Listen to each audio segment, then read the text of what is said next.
In this video, I'm gonna unveil the silent wealth killer that's costing Americans on average $900 per month and show you some strategies you can use to help save some money. We're referring to that glorified box of depreciation most people lovingly refer to as their car. Now, some of you may consider this a prized possession, a symbol of freedom, or even your child. But let's be real, it's costing on average $725 per month on car payments alone. Not only are you spending big, but you're potentially dumping all this into something that depreciates faster than a phone battery. So if you're tired of this four-wheeled financial drain and you want to someday, I don't know, buy a house, stick around. I'll show you some strategies to help stop the pain and save a couple bucks. Now think of your car as that cool friend that you love hanging out with, but always is asking to borrow some money. They may be fun to hang out with, but they can leave your wallet lighter than your phone after deleting all your memes.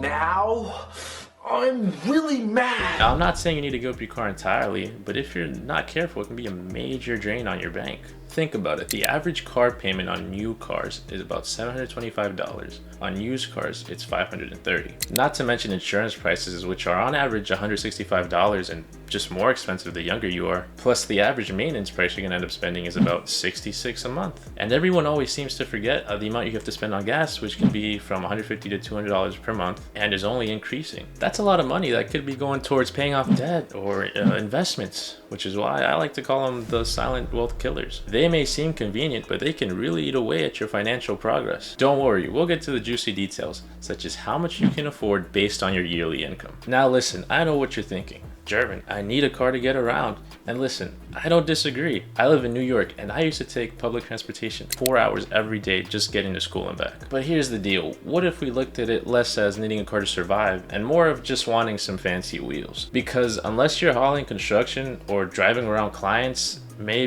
just maybe we can find a way to stop spending as much on our cars. That way we can have money to spend on what actually matters. So we've established that car ownership can be expensive, but don't worry, there are ways to be smart about it. Let's talk about saving on purchase. Make sure to never disclose your budget or desired monthly payment. The salesperson will use this information to manipulate the deal. Instead, make sure to solely focus on the out-the-door price. This includes the car's costs, taxes, registration fees, and any additional charges. Once you have this crucial information down, then you can begin discussing your budget and monthly payment options. Looking into a reliable and used car can significantly reduce the amount you're paying out the door. And don't be afraid to shop around at different dealerships to see what the best price you can get is. Now here's a massive tip that I want to share. When I was buying my very first car during the shutdown, a salesperson, believe it or not, told me the only way I was going to get the best price was if I bought a used car directly from an owner from websites such as Facebook Marketplace or Craigslist. So initially when I was looking for a car through Craigslist or Facebook Marketplace, I actually found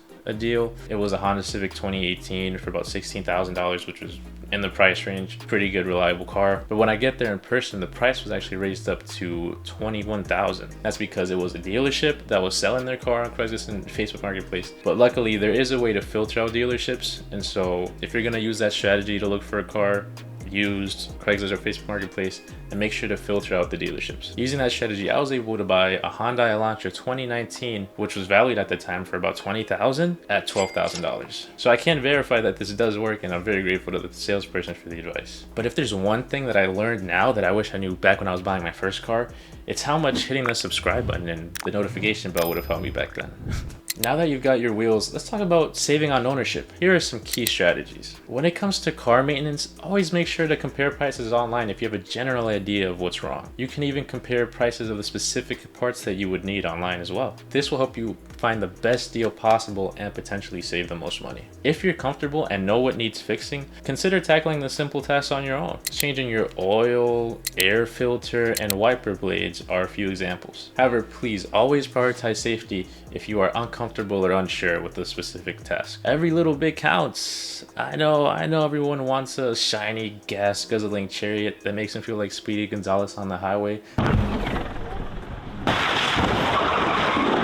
But choosing a more reliable option can really help save on the pump. Consider engine size, driving habits, or even picking up a hybrid or electric vehicle. It'll really help you save money in the long term. Another factor that's going to really help you save long term would be your car insurance. While choosing a higher deductible, which is the amount that you pay out of pocket before the insurance comes in, can help you save money, it also means you have to pay more out of your pocket in case anything goes wrong. Make sure you're reaching out to insurance providers in your area yearly to get the best quote possible. And remember, it's just a balance between saving money and being prepared, just like anything else. Okay, let's dive into the numbers and get technical. When it comes to car ownership and wealth building, there are two main things to consider: minimizing depreciation and how much you can afford based on your income. Certain car brands and models are known for holding their value better than others. Look for brands such as Toyota and Hondas, and if you want to get even more specific, Honda Civics and Toyota Tacomas are known for holding their value very well. These cars have very good resale records and a slower rate of depreciation when compared to other options. Keep it longer. The longer you hold on to a car, the less depreciation you'll see over time. Consider keeping a reliable car for longer durations rather than trading in every time the latest model comes out. This not only saves you money on depreciation, but avoids initial purchase costs associated with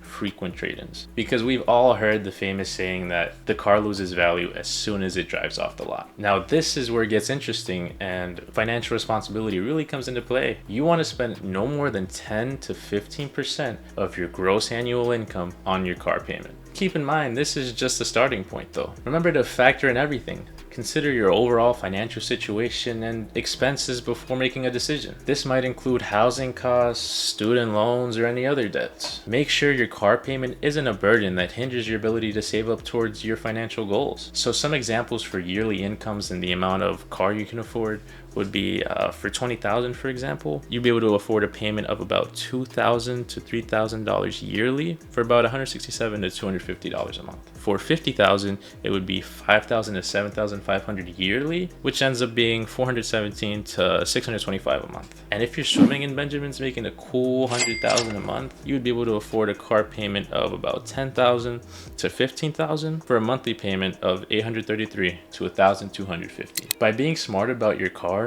you'll free up resources to chase your biggest dreams. Whether it be traveling the world, buying a home, or starting that business you always wanted. You just have to take charge, be smart, and you'll watch that wealth grow. Alright folks, so that's all I have on the Silent Wealth Killer for today. I hope you enjoyed the video. Make sure to like and subscribe, and I'll see you next time.